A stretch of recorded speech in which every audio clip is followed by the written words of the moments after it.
नमस्कार. मॅक्स महाराष्ट्राच्या point blank या कार्यक्रमात आपल्या सगळ्यांचं मनापासून स्वागत. मी डॉक्टर समीरण वाळवेकर आणि आज आपल्याबरोबर एक खास पाहुणे म्हणणार नाही मी, पण आपले मार्गदर्शक आपल्या बरोबर आज उपलब्ध आहेत आणि त्यांचं नाव आहे ज्येष्ठ पत्रकार आणि लेखक साहित्यिक निळूभाऊ दामले. निळूभाऊ, स्वागत या कार्यक्रमात तुमचं.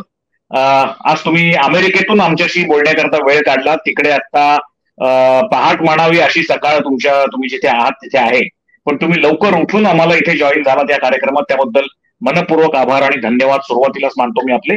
आणि निळूभाऊंबद्दल काय बोलायचं, गेली 40 ते 50 वर्षापेक्षा जास्त काळ निळूभाऊ पत्रकारितेमध्ये आहेत आणि त्यांच्या वयाबद्दल मी काही बोलणार नाही, पण ते आमच्यापेक्षा तरुण आहेत. आम्हाला लाजवतील अशा उत्साहात ते काम करत असतात. त्यांच्या नावावर साधारणतः 30 ते 35 पुस्तकं जमा आहेत आणि पत्रकारितेची विविध अंग ही त्यांनी जवळून अनुभवलेली आहेत. मला वाटतं महाराष्ट्रातलं एकही वर्तमानपत्र असं नसेल की ज्याच्यामध्ये निळूभाऊंनी लिहिलेलं नाहीये. त्यांच्या विशेष आवडीचे विषय हे ग्रामीण भागातलं राजकारण किंवा शहरी भागातलं राजकारण, महाराष्ट्रातलं राजकारण, देशातलं राजकारण आणि आंतरराष्ट्रीय वेगळ्या वेगळ्या विषयांवर त्यांची पुस्तकं आहेत. आपल्याला जर मी फक्त त्याचा एक बारीकसा अंदाज द्यायचा ठरवला तर अगदी पुण्याजवळचं लवासा, जे वादाच्या भोवऱ्यात सापडलंय, त्या लवासापासून धर्मवादळ नावाचं त्यांचं एक पुस्तक आहे. त्याच्यानंतर सुसाट जॉर्ज नावाचं एक त्यांचं पुस्तक आहे. इस्तंबूल ते कैरो नावाचं पुस्तक आहे. त्याच्यानंतर साधार आणि सडेतोड नावाचं पुस्तक आहे. माणूस आणि झाड, जेरुसलेम, धर्मवादळ, अरविंद केजरीवालांवर त्यांचं एक पुस्तक आहे. बॉम्बस्फोटानंतर, दुष्काळ सुकाळ आणि लंडन बॉम्बिंग, अशी मी किती नावं सांगितली तितकी कमीच आहेत. माझा आकडा चुकत नसेल तर 40हून जास्त पुस्तकं त्यांची आजपर्यंत त्यांनी लिहिलेली आहेत आणि अक्षरशः हजारो लेख हे त्यांनी विविध वर्तमानपत्रात लिहिले. निळूभाऊ, एक्झॅक्टली पुस्तकांचा आकडा किती झालाय तुमचा?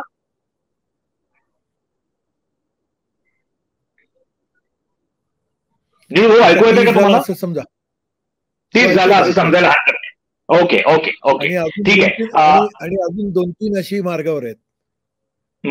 मला खात्री आहे त्यातलं अमेरिकन इलेक्शन्सवर तर असणारच आहे, कारण तुम्ही अमेरिकन इलेक्शनची प्रत्येक स्टेप तिथे फॉलो करतात. आजच नाही तर कित्येक वर्ष तुम्ही फॉलो करतात हे आम्हाला माहिती आहे.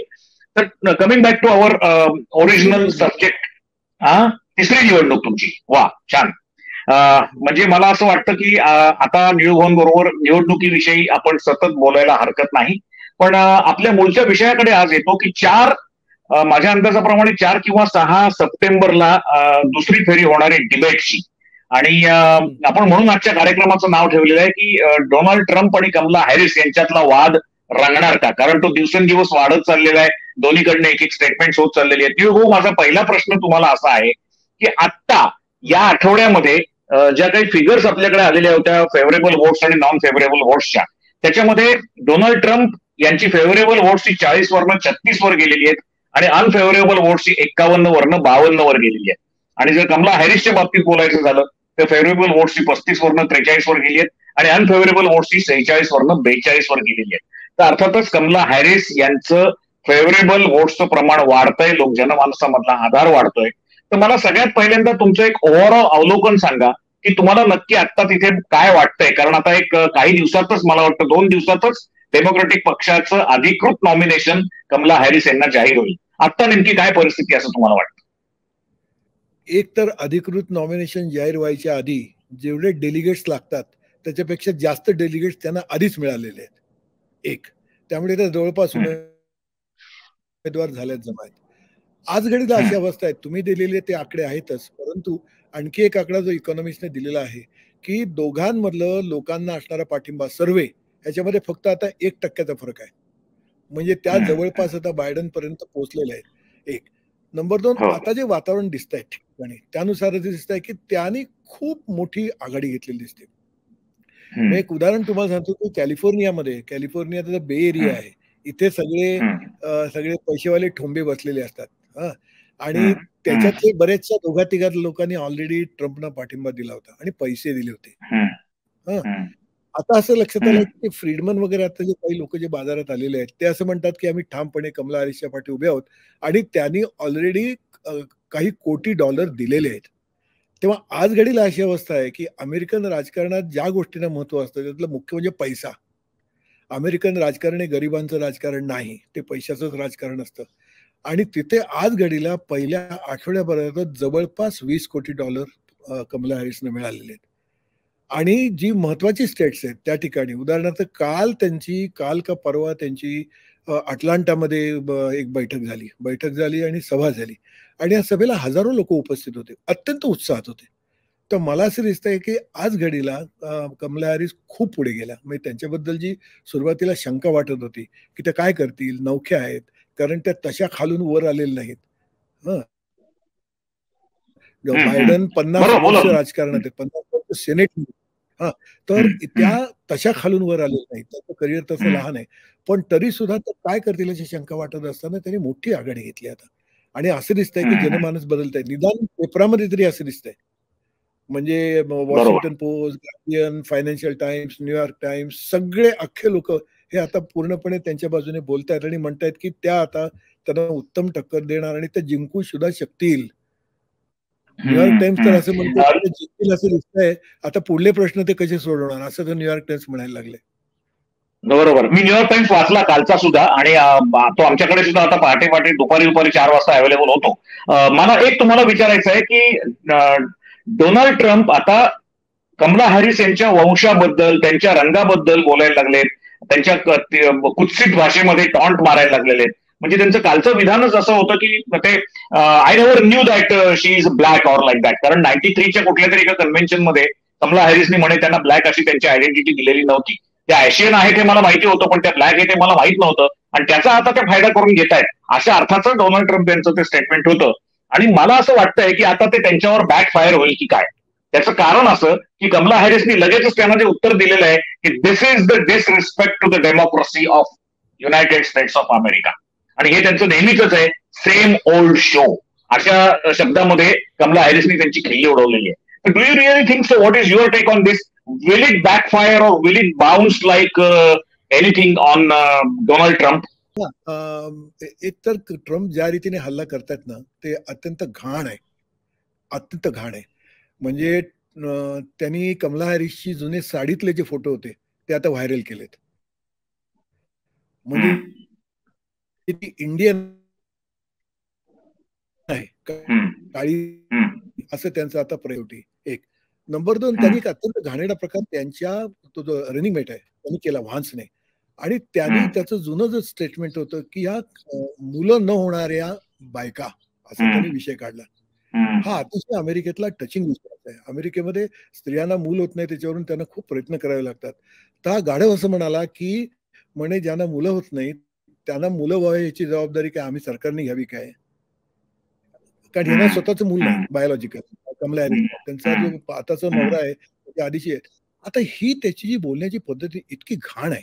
आणि मला असं वाटतं की यांच्याबद्दल ट्रम्पबद्दल जे आतापर्यंत जे मत होतं ना ते आता कडेकोट झालेलं आहे. आणि मला असं वाटतं की आता ते गेलं याच्या पुढे. आणि त्यामुळे जी यावेळी मला असं वाटतं की स्त्रियांच्या बाजूने त्यांना कोणी मत दिले असं मला काही दिसत नाही आता. ते ज्या रीतीने गेले ते. म्हणजे काल त्यांची जी मुलाखत झाली त्या मुलाखतीमध्ये सुद्धा ती मुलाखत घेणारी बाई पत्रकार होती ती काळी होती. तर तिच्यासुद्धा ते इतके उद्धटपणाने वागत होते की तुला कळत नाही, तुला प्रश्न कसा विचारायचा कळत नाही, मी आता उठून जातो. हा म्हणजे मला असं वाटतं की त्यांचा आत्मविश्वास ढळलेला आहे आता.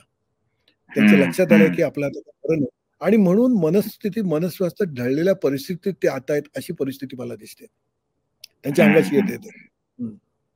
मग त्याला कमला हॅरिसनी दिलेलं उत्तर त्याच्यावर तुम्हाला काय वाटतं? कमला हॅरिस अग्रेसिव्ह आहेत कारण त्यांनी तो डिसरिस्पेक्ट आणि शोडाऊन ऍज युज्युअल असं म्हटलेलं आहे त्यांनी. म्हणजे नेहमी ट्रम्प हे असा शोडाऊन करतात आणि काहीतरी अर्थ नसलेला मुद्दा काढतात आणि जनतेला गुमराह करायचा प्रयत्न करतात असं त्यांना म्हणायचंय का? होय होय तसंच आहे ते.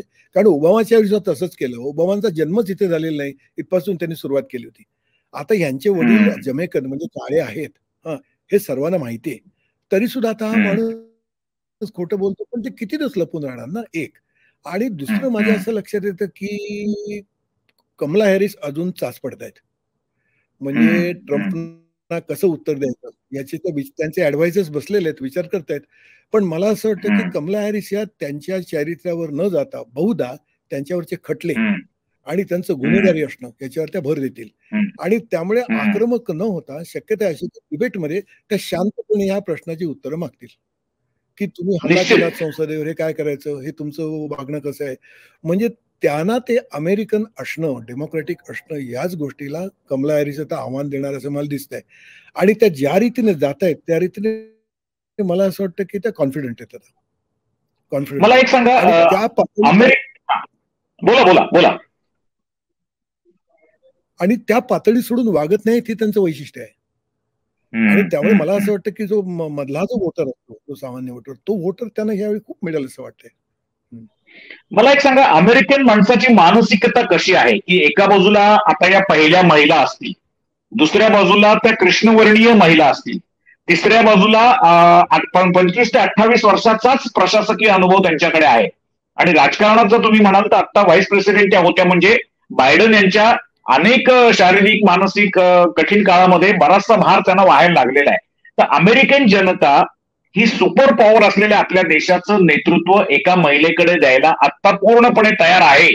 तितकी प्रगल्भता, लोकशाही आणि हे सगळं ते जगात म्हणत असतात की आम्ही देशातले सर्व जगातले सुपर पॉवर आहोत, पण ते काही जगातली सर्वात मोठी लोकशाही नाही. सर्वातली मोठी लोकशाही भारत आहे, पण त्याच्यानंतर भारतापेक्षा कित्येक पटीने सुबत्ता किंवा मोठी सुपर पॉवर असलेली अमेरिका. तर तिथली जनता ही इतकी विचारांनी लिबरल आहे का, पुरोगामी आहे का, की ती एका महिलेच्या हातामध्ये इतक्या मोठ्या देशाचं नेतृत्व देईल? आता काय वातावरण तुम्हाला वाटतं? एक तुम्हाला मी अमेरिकन लोकांबद्दल सांगतो. म्हणजे मी सतत गेले 25 वर्ष अमेरिकेमध्ये सतत जाऊन येऊन सतत फिरत असतो. हे विक्षिप्त लोक आहेत. यांची मतही रिलायबल नसतात. त्यांची मतं ही तर्कावर आधारलेली असतात याची खात्री नाही.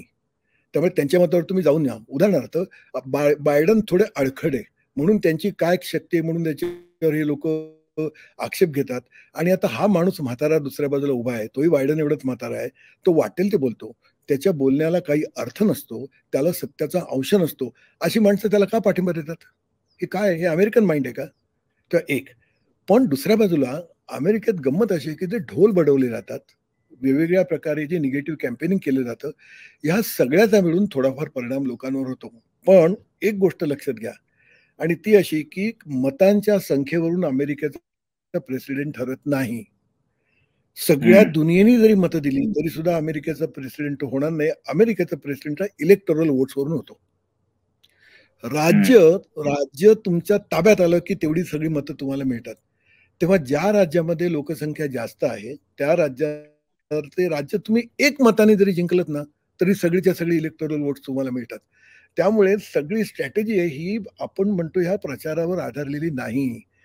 त्या ठिकाणी स्थानिक राजकारणामध्ये मतदारांना तिथे नेऊन पोचवणं आणि एक मत जास्त पडलं तरी चालेल, पण त्या बूथवर तो एका मताने पुढे गेला पाहिजे.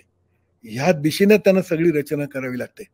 आणि त्या रचनेने पाहताना बायडननी जे केलं होतं तसं काळे भारतीय, विशेषतः अरब या सगळं वादग्रस्त स्टेटमधले लोक हे किती प्रमाणात बाहेर येतात आणि तिकडच्या उमेदवाराला हरवतात त्याच्यावर सगळं अवलंबून आहे. आणि मला असं दिसतंय की त्याच्या बाबतीमध्ये हॅरिस यांची टीम व्यवस्थित प्रयत्न करते आता. तेव्हा मत लोकांच्या बाबतीने विचार केला तर लोक असे 50 इकडे तिकडे दोन्ही बाजूला असतात आणि लोक फार विचार करून मतं देतात अशातला भाग नाही. बरोबर, ते नवख्या माणसाला सुद्धा मतं देतात. ओबामा काय होतं, ओबामाची करिअर काय होती, ओबामाना काहीही पॉलिटिकल करिअर नव्हतं, एनजीओ मधून आलेला माणूस होता, पण सडनली त्याला लोकांनी घेतलं आणि कुठच्या कुठे नेऊन ठेवलं. तर मला वाटतं कमला हॅरिसना लोक मतं देतील. आजचं माणूस त्यांना मतं द्यायचं आहे असं दिसतंय. शेवटल्या काही दिवसात जे आक्रमक प्रचार वगैरे होईल, इथे एक दहशतीचा भाग सुद्धा आहे. दहशत सुद्धा इथे. आता हे जिथे मी आयडावमध्ये आहे, या आयडावो हे रिपब्लिकनांचं स्टेट आहे. हां.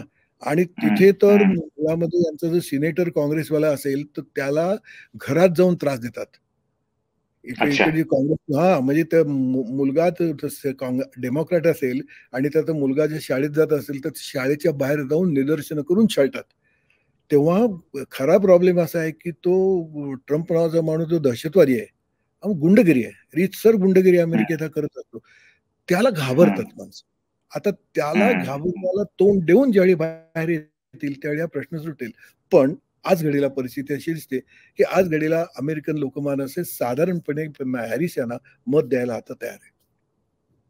मला तुम्हाला थोडं वेगळ्या विषयाकडे न्यायचंय, तो म्हणजे सोशल मीडिया. तुम्ही आता मागच्या 2-3 इलेक्शन्स अमेरिकेच्या कव्हर केलेल्या आहेत आणि 25 वर्षाहून जास्त काळ अमेरिकेत जात आहे. याच्या आधीच्या इलेक्शनला, म्हणजे रादर त्याच्याही आधीच्या 2016च्या इलेक्शनला फेसबुकवर असा एक आरोप झाला होता की थ्रू फेसबुक, मार्क झुकरबर्ग यांच्या फेसबुकच्या मार्फत रशियाने अमेरिकन इलेक्शनमध्ये इंटरव्हीन केलं होतं आणि त्यावेळेला सोशल मीडियाच्या म्हणजे फेसबुकच्या माध्यमातून जनमानसावर एक पगडा घालण्याचं आणि त्यांना मॅनिप्युलेट करण्याचं काम केलं होतं, अशा प्रकारचा एक आरोप झालेला होता. आता नुकत्याच झालेल्या एका वेगळ्या घटनेमुळे जगाचं लक्ष वेधलं गेलंय की इलॉन मस्क यांनी जेव्हा ट्विटर टेक ओव्हर केलेलं आहे, एक्स आता नवीन एक्स आणि पूर्वीचं ट्विटर, तेव्हा त्यांनी सरळ सरळ ट्रम्प यांना पाठिंबा दिलेला आहे. तर मला एक सांगा, या सोशल मीडियाच्या इंट्रुजनचा म्हणू आपण किंवा सोशल मीडिया मार्फत माणसांच्या मनावर, मेंदूवर ताबा मिळवायच्या पद्धतीचा अमेरिकन इलेक्शनवर नेमका काय परिणाम होऊ शकतो आणि काय आता चाललेला आहे सोशल मीडियाच्या बाबतीमध्ये अमेरिकेत? दोन्ही गोष्टी आहेत. परिणाम होऊ शकतो, आता सुद्धा होणार आहे, परंतु त्याला काउंटर सुद्धा असतात. म्हणजे हिलरी क्लिंटनच्या बाबतीमध्ये हा प्रचार गेला होता. विशेषतः रशिया सरळ स्ट्रेट अवे घुसतं. पण या प्रचाराचं स्वरूप काय आहे? प्रचाराचं स्वरूप आहे फेक न्यूज आहे. म्हणजे तुम्हाला माहिती आहे, AI मुळे माणसाच्या मनाचा ठाव घेतात. आयडाहो मधले लोक कसे आहेत, न्यूयॉर्क मधले कसे आहेत, कॅलिफोर्नियातले कसे आहेत, असा सगळ्याचे ठाव घेतात आणि ठाव घेऊन ते टार्गेटिंग करतात. म्हणजे साधारणपणे जे बरोबरचे असतील त्या लोकांना ट्रम्प कसा आहे, चांगला आहे ते सांगायचं, आणि ते काठावरचे असतील त्यांना दुसऱ्या बाजूला ही बाई वाईट कशी असं सांगायचा प्रयत्न करायचा, आणि हा खोटा प्रचार तिथे होतो. बरोबर. आता आपल्या इकडे सारखीच परिस्थिती आहे. व्हॉट्सअपवाली संस्कृती इकडे खूप मोठ्या प्रमाणात वाढली आहे. लोक वर्तमानपत्र खूप कमी वाचतात. आपण ज्या वर्तमानपत्राचा उल्लेख केला त्यांचे वाचक सुद्धा खूप मर्यादित आहेत. परंतु हे होत असताना सुद्धा शेवटी लक्षात येतं की खालचं वास्तव काय. आता ह्या बाई विरुद्ध प्रचार चालू असताना, उदाहरणार्थ साऊथ कॅरोलिना,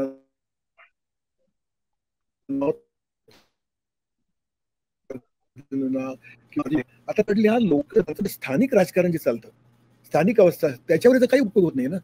म्हणजे उदाहरणार्थ तुम्ही पेन्सिल्वानियामध्ये गेलात किंवा या मिशिगनमध्ये गेलात, तर तिकडल्या कामगारांची जी परिस्थिती आहे, ती परिस्थिती ही व्हॉट्सअपवरून तुम्ही कशी रंगवलं तरी त्या कामगारांना कळत असतंच की, जे भारतामध्ये सुद्धा झालं.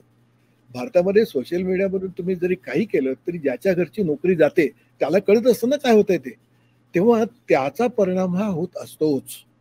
आणि अमेरिकेमध्ये हे दिसतंय की अमेरिकेतले हे जे साधारणपणे वर्ग आहेत, अरब आहेत, हिस्पॅनिक्स आहेत, काळे आहेत, हे मायनॉरिटी आहेत. ही मायनॉरिटी आता अमेरिकेतली मायनॉरिटीचं 40% होणार आहे, अशी अवस्था आहे. ह्या माणसांना जे सोसावं लागतं ते व्हॉट्सअपच्या प्रचाराने ते कमी होत नाही किंवा ते दूर होत नाही. आणि त्यामुळे रशियाच्या बाजूने हा प्रचार होणार, पण हे सगळं फेक आणि घाणेरडा प्रचार असतो, लक्षात घ्या. तुम्ही ट्रम्पच्या एक्सवर जाऊन पाहिलं, ट्रम्पने सकाळचे प्रकार किंवा झकरबर्गने पर केलेत. तुम्हाला बघा, झकरबर्गने केलेल्या प्रकारच्या विरुद्ध ती रईसी नावाची बाई लढली फिलिपिन्स, आणि तिला त्याबद्दल नोबेल मिळालं. तिने धुवून काढलं तर, पण खाली तिची माणसं होती तोपर्यंत ती लढत होती. त्यामुळे एका हद्दीनंतर फेक खोट्या गोष्टीचा परिणाम किती होईल त्याची मर्यादा आहे. कारण एका बाजूला फेक आणि दुसऱ्या बाजूला वास्तव, कधी ना कधीतरी ते एकमेकाला सामोरे जातातच. आणि गेल्यानंतर काय होतं, हे थोडंफार बायडेनच्या वेळी घडलं, यावेळी ते जास्त घडेल. पण तळामध्ये खाली माणसं कोण आहेत, तळामध्ये तुमचे मेयर गावातले कोण आहेत, तुमच्या गावातले असणारे तुमचे बाकीचे लोक रस्त्याची काळजी घेतात की नाही. आता कॅरोलायना, जॉर्जिया याच्यामध्ये लोक बोंबलत आहेत की आमच्या रस्त्यावर खड्डे पडले, ते लक्ष नाही. आता ह्या गोष्टी बाहेर मीडियातून तुम्हाला दिसत नाहीत. ती माणसं काही अमेरिकेच्या परराष्ट्र धोरणाचा विचार करत नाहीत, ती त्यांच्या खड्ड्याचा विचार करत असतात. आणि हे अमेरिकेतलं एक वास्तव आहे. थोडं तुम्ही न्यूयॉर्क, शिकागो पासून खाली खाली खाली खाली ओरेगॉन मध्ये समजा आणखी खाली गेलात ना, तर तुमच्या लक्षात येईल की वास्तव खूप वेगळं आहे. तर मला असं दिसतंय की ते सुद्धा वास्तव दुसऱ्या बाजूने आहे. आणि सुदैवाने त्या वास्तवामध्ये कमला हॅरिस आहेत. कमला हॅरिसचा हे तुमचा लढा पाहिलात, त्या जिथे वाढल्या ते पाहिलात, त्या वाढल्यात तिथे 2007च्या ह्याच्या मेल्टडाऊन नंतर ज्यांना तोटा झाला अशा सगळ्या लोअर मिडल क्लासच्या लोकांसाठी त्या भांडलेल्या आहेत. त्यामुळे त्यांचा तिथपर्यंत संपर्क आहे, त्यांना माहीत असणारी माणसं तिथून काम करतात ना. त्यामुळे वरवरच्या अनालिसिस मध्ये किती द्यायचं तो सोडून देऊ आपण, ते लोकमत आपण सोडून देऊ, पण तळामध्ये हे खूप महत्वाचे फॅक्टर्स आहेत. त्यामुळे त्याच्या मर्यादा आहेत असं माझं म्हणणं आहे. अहो असं आहे, मला एक तुम्हाला फक्त विचारायचं आहे की अमेरिकेमध्ये जसं आता आपण सोशल मीडिया विषयी बोललो, तसे आणखीनही 2 ते 3 मुद्दे ऐरणीवर आहेत. एक म्हणजे अबॉर्शनचा मुद्दा आहे. अबॉर्शनचा राईट हा त्या महिलेला असावा का नाही, अधिकार. दुसरा मुद्दा जो आहे तो इलिगल इमिग्रंट्सचा आहे, म्हणजे बेकायदेशीर निर्वासितांसारखे जे येतात किंवा अधिकृतरित्या येऊन जे तिथे स्थान नोंदवून बसतात, परत जात नाही, बाहेरच्या राज्यांमधनं म्हणा किंवा बाहेरच्या देशांमधनं म्हणा. या मुद्द्याबरोबरच आणखीन एक मुद्दा असतो तो फंड रेझिंगचा किंवा सपोर्टिंग लॉबीज, ज्या बिझनेस लॉबीज आहेत. मग भले ती वेपनियर्सची लॉबी असेल किंवा भले ती बाकी प्रोडक्ट्स करणाऱ्या बिझनेसमनची लॉबी असेल, अशा बाकीच्या लॉबीज आणि फंड रेझिंग ज्यांच्याकडनं होतो त्यांचा एक वेगळा फोर्स हा काम करत असतो. तर मला सांगा या 3 मुद्द्यांचा किती परिणाम होईल आणि त्याचा कमला हॅरिस यांना कुठला फायदा होईल? म्हणजे एक तर स्वतः त्या कमिटीच्या सदस्य होत्या, ज्या कमिटीमध्ये त्यांनी काम केलेलं होतं की अबॉर्शन हा महिलांचा स्वतःचा अधिकार आहे याच्याविषयीचा जो कायदा आणि त्याच्या ड्राफ्टिंग जे होतं त्या ड्राफ्टिंग कमिटीवर त्या होत्या कमला हॅरिस. त्यामुळे त्याचा त्यांना फायदा होईल का? आणि हे फोर्सेस जे बाजूचे काम करतायत, उदाहरणार्थ इलिगल इमिग्रेंटच्या बाबतीत ट्रम्पनी तर डायरेक्ट आरोप केला होता जो बायडनवर की यांच्या काळातच सगळ्यात जास्त इलिगल इमिग्रेंट्स आलेत, मी जर सत्तेवर आलो तर त्यांना सगळ्यांना पहिल्यांदा बाहेर हाकलून देईन, अशा प्रकारचं तरी उन्मत्त आणि बेदरकार विधान केलेलं होतं. आणि प्रॅक्टिकली बघितलं खरं तर ट्रम्पच्या काळात सुद्धा बाहेरच्या देशामधनं माणसं अमेरिकेमध्ये आलेली होती. तर हा जो विरोधाभास आहे, पॅराडॉक्स आहे, तर कमला हॅरिसना याचा कितपत फायदा होईल का तोटा होईल, काय होईल? इमिग्रेशनचा मुद्दा त्यांच्या दृष्टीने फार नाजूक आहे, कारण अमेरिकेमध्ये त्याच्याबद्दल अनेक लोकांच्या मनात गैरसमज आहेत. म्हणजे इमिग्रेंट तुम्हाला हवे की नाही? अमेरिकेची अर्थव्यवस्था आहे बाहेरून आलेल्या लोकांवर चालते, जशी ब्रिटनमध्ये सुद्धा आहे. बाहेरून येणारी माणसं ही त्या अर्थव्यवस्थेचा कणा आहे, तर तुम्ही त्यांना बाहेर घालवू शकत नाही. एक मग काय होतं की ज्या लोकांना असं वाटतं की यांच्यामुळे आमचे जॉब जात आहेत, ते किती खरं आहे आणि खोटं आहे असा त्यातला मुद्दा आहे. तो पार्टली खरा असू शकेल, परंतु तो पूर्णपणे ओव्हररायडिंग नाही. भारतासारखंच आहे, अगदी भारतासारखं आहे की मुसलमान भारतातले आमचे जॉब काढून घेतात असं हिंदूंना वाटतं. आता काही तथ्यांश शून्य, तरी सुद्धा लोकांना असं वाटतं की नाही, हे मुसलमानांमुळे आमच्या देशाचा तोटा होते असं वाटणारी गोरी जनता ही आज अमेरिकेमध्ये आहे. आणि त्यांना कसं पटवायचा नाजूक मुद्दा आहे, आणि मला असं वाटतं की तो मुद्दा त्यांना जड जाणार आहे.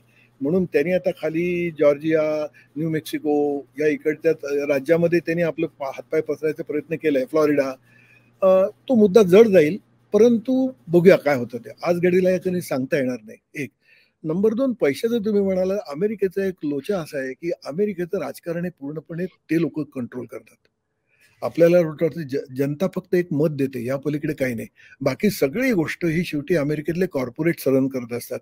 हे कॉर्पोरेट्स मधले काही गट आता कमला हॅरिसच्या बाजूला यायला तयार झालेले आहेत, कारण कमला हॅरिस ह्या तशा मध्यममार्गी आहेत आर्थिकदृष्ट्या.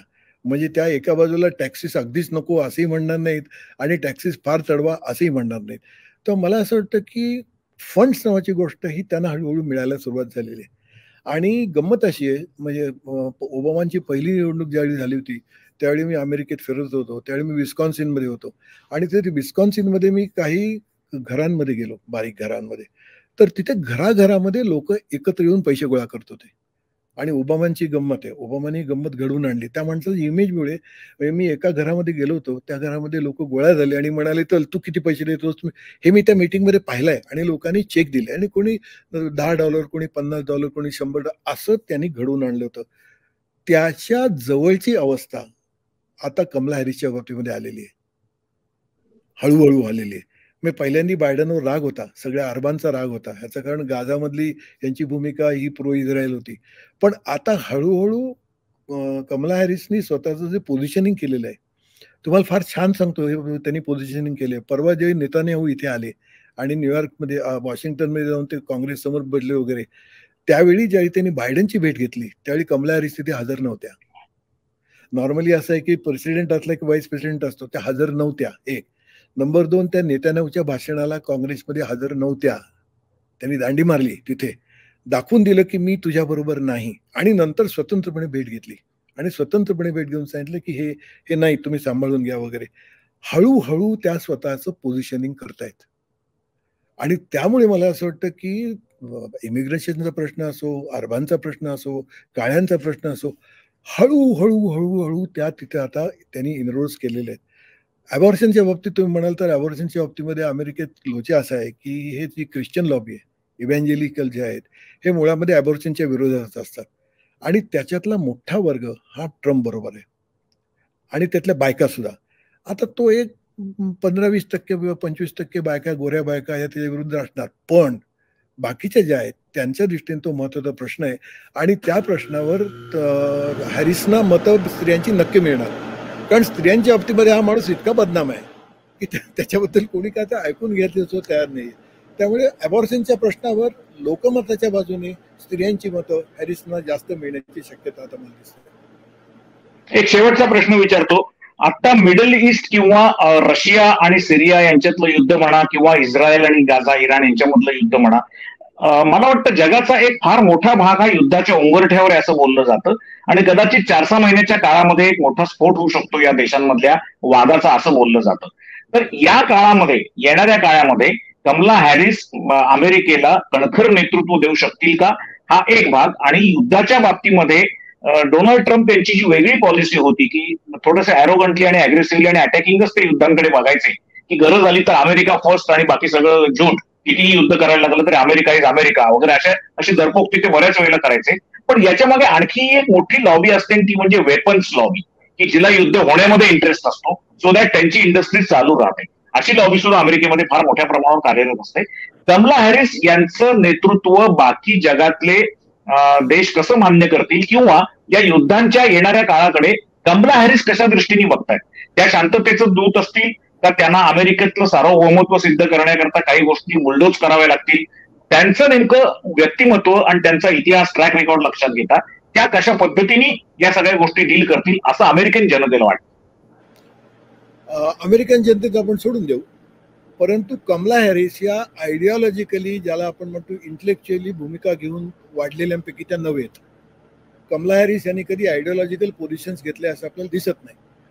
अलीकडच्या काळामध्ये सगळ्या जगभर जे नवं नेतृत्व येतं हे नेतृत्व व्यावहारिक नेतृत्व असतं. हा, म्हणजे ते चोर असतं का असंही म्हणता येणार नाही, पण ते साव असतं का असंही म्हणता येणार नाही. गाझाच्या प्रश्नावर आणि आंतरराष्ट्रीय प्रश्नावर सायमल्टेनियसली तुम्ही असं बघाल की कीर स्टार्मर तिकडे पंतप्रधान झालेला आहे आणि तो इस्रायल पासून दूर जायच्या प्रयत्नात आहे. तो असं म्हणतो की आम्हाला नाही चालणार. आता ही जी नवी पिढी जी आलेली आहे ही डेमोक्रॅटही नाही, रिपब्लिकनही नाही, परंतु त्यांना खालचं वास्तव समजतं आणि त्यामुळे मला असं वाटतं आंतरराष्ट्रीय परिस्थितीमध्ये वेगळ्या भूमिका घेणारी माणसं आता हळूहळू यायला लागली. ब्रिटनमधलं लोकमत आता बदलत आहे, जे प्रो इस्रायल राहिलेलं नाही. अमेरिकेमधलं तर विद्यार्थी आणि तरुण सगळे वर्ग हे आता इस्रायलला ठोकून काढतायत. त्यांना सांगतात की गाझावर अत्याचार होतोय, तुम्ही बंद करा. तर मला असं वाटतं की एकूणच जागतिक जो वर्ल्ड व्ह्यू बदलतोय त्याच्यामध्ये ह्या आहेत. आता त्या 59 वर्षाच्या आहेत. राजकारणाच्या हिशोबामध्ये त्या आपण मध्यमवयीनच म्हणायला पाहिजे, तरुणच म्हणायला पाहिजे. आणि त्यांच्यावरचे संस्कार हे त्या अर्थाने जसं व्हर्मॉन्टचा बर्नी सँडर्स वगैरे आहेत, हे कसे हे प्रखर विचार करणारी माणसं आहेत, इंटेलेक्च्युअल माणसं आहेत. त्याच्यापैकी ही बाई नाही, ही लोकांच्या मध्ये वाढलेली अशी आहे. त्यामुळे मला असं वाटतं आयडिओलॉजिकल भूमिका न घेता व्यवहाराची भूमिका घेत त्या पुढे सरकतील असं दिसतंय. आणि अमेरिकेतलं वातावरण बदलतंय, आंतरराष्ट्रीय वातावरण. तर मला असं वाटतं की नवीन भूमिका घेऊन ते पुढे येतील. ती कदाचित या तरुण पिढीला आता आवडण्याची शक्यता जास्त आहे, कारण ट्रम्प आता गैरगुजरा आहे. ट्रम्पला काय म्हणायचे दुनियाला सगळं कळलेलं आहे. तो करतही काही नाही हेही कळलेलं आहे, तो खोटं बोलतो हेही कळलेलं आहे. त्या मनाने ह्या नवीन आहेत आणि नवीन असल्याने यांची पाठी त्या अर्थाने कोरी आहे. यांच्या नावावर स्कॅन्डल नाही. हिलरी क्लिंटनच्या बाबतीमध्ये त्याला चिखल उडवायला जागा मिळाली होती, तसं हिच्या अंगावर चिखल उडवायला जागा नाही कुठे काही. आणि त्यामुळे शक्यता अशी आहे की ह्या नव्याचं लोक उत्साहाने स्वागत करतील. मला तर हे फार मजेशीर वातावरण दिसतंय आणि मला हे अगदी जवळपास ओबामाची जी स्थिती होती तितकं दिसतंय. आता पुढलं काय मला असं वाटतं की आता मंगळवारी भारतीय वेळेप्रमाणे सोमवारी रात्री, म्हणजे तिकडची वेळ असेल ती सोमवारची आणि इकडची वेळ असेल ती मंगळवारची, त्यावेळेला ते कन्व्हेन्शन डेमोक्रेटिक पक्षाचं होणार आहे आणि त्याच्यामध्ये यांच्या नावावर शिक्कामोर्तब होईल. ते जे काही 3800-3900 सगळे डेलिगेट्स येणार आहेत, ऑलरेडी त्यातले बहुतांश कमला हॅरिसच्या बाजूने आहेत. तर मला असं वाटतं आपण याच्यावर बोलत राहिलं पाहिजे, आपण या माध्यमातून भेटत राहिलं पाहिजे. जेमतेम आता मला असं वाटतं 100 दिवस उरलेले आहेत अमेरिकन इलेक्शनला. तर तुम्हाला जसा जसा वेळ होईल तसं किमान आठवड्यातनं एखाद दुसऱ्या वेळेस जर तुम्ही जॉईन झालात तर मला असं वाटतं एक चांगला इंटरॅक्शन होऊ शकेल चांगली. आणि आपल्या भारतातल्या किंवा महाराष्ट्रातल्या मराठी माणसांना त्यांच्या भाषेमध्ये तिकडे काय चाललंय हे चांगलं समजावून घेता येऊ शकेल. तर मी तुम्हाला अशी रिक्वेस्ट करेन की तुम्हाला वेळ होईल तेव्हा तुम्ही या कार्यक्रमात सहभागी व्हा. आणि आज आत्ताची ती वेळ आहे ना, आणि हा सूर्यप्रकाश मला जमलं. हो हो हो नाही अगदी आता ते काही प्रश्नच येणार नाही. तुम्ही म्हणाल त्या वेळेला आपण ते करू शकू. आणि आता आपण वारंवार भेटत जाऊ. तुम्हाला ज्या वेळेला असं वाटेल काही करायचंय, चांगलं तुम्हाला बोलायचंय, तेव्हा तुम्ही आम्हाला सांगा. आम्ही तुमच्या वेळेप्रमाणे जॉईन होऊ, काही हरकत नाही. पण आज तुम्ही सहभागी झाला त्याचा आम्हाला खूप मनापासून आनंद वाटला. आणि आपल्या सगळ्या प्रेक्षकांनाही ते आवडेल की तुम्ही इतक्या वर्ष अमेरिकेत जाताय, तुमचा अनुभव आहे, तुम्हाला तिथली बॅकग्राऊंड माहिती आहे, तिथली मानसिकता माहिती आहे. आपण भेटत राहू, बोलत राहू या माध्यमातून. मी मॅक्स महाराष्ट्राच्या प्रेक्षकांना असं आवाहन करेन की त्यांनी जरूर हा कार्यक्रम बघावा. त्यांनी आपलं परसेप्शन वाढतं, जगात काय चाललंय हे आपल्याला कळतं. आणि सुदैवाने निळूभाऊ तिथे आहेत, तर त्यांच्या अनुभवाचा, ज्ञानाचा आपण फायदा करून घेऊया. निळूभाऊ, मनापासून धन्यवाद, तुम्ही सहभागी झाला त्या कार्यक्रमात. आपण इथेच थांबतो आहोत. आपण पुन्हा एकदा बघत राहा मॅक्स महाराष्ट्राचे कार्यक्रम पॉइंट ब्लँक आणि त्यातल्या त्यात अमेरिकन इलेक्शन. धन्यवाद.